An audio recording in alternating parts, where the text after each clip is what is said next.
সময় যত ঘনিয়ে আসছে, ট্রাম্প পুতিনের বৈঠক নিয়ে আন্তর্জাতিক মহলে উত্তেজনা তত বাড়ছে।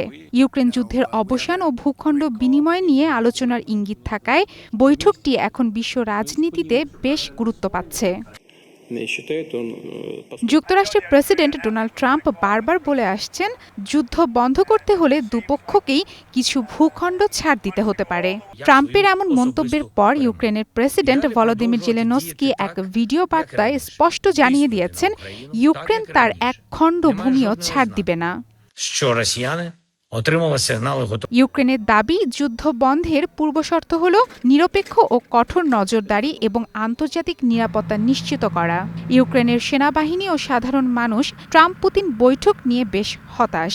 সাবেক এক সেনা সদস্য বলেন, রাশিয়ার চলমান আগ্রাসনের মাঝে এই বৈঠক কোনো শান্তির বার্তা আনতে পারবে কিনা তা নিয়ে সন্দেহ রয়েছে। ইউরোপীয় কমিশনের ভাইস প্রেসিডেন্ট কাজা কাল্লাস জানান, ইউক্রেনকে বাদ দিয়ে করা কোনো ধরনের শান্তি চুক্তি কার্যকর হবে না। ফ্রান্স, জার্মানি, পোল্যান্ড, ব্রিটেন সহ ইউরোপীয় দেশগুলো বলছে, শান্তি প্রক্রিয়ায় ইউক্রেনকে অন্তর্ভুক্ত করা জরুরি। এর মাঝেই ইউক্রেন বিশ্বজুড়ে নিজ দেশের প্রতি সমর্থন জোগাড় করতে চেষ্টা চালিয়ে যাচ্ছে। বিশেষ করে ভারত ও সৌদি আরবের মতো দেশের সঙ্গে সংলাপ বাড়ানো হয়েছে।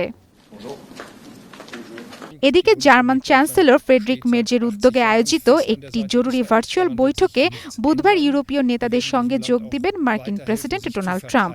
বৈঠকে ইউক্রেনের প্রেসিডেন্ট ভ্লাদিমির জেলেনস্কির উপস্থিত থাকার সম্ভাবনা রয়েছে।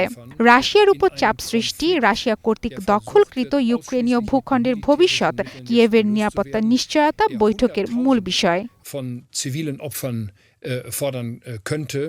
1867 সালের আগ পর্যন্ত আলাস্কা রাশিয়ার অন্তর্ভুক্ত থাকায় ট্রাম্প পুতিন বৈঠক নিয়ে আলাস্কার বাসিন্দাদের মাঝেও তৈরি হয়েছে মিশ্র প্রতিক্রিয়া।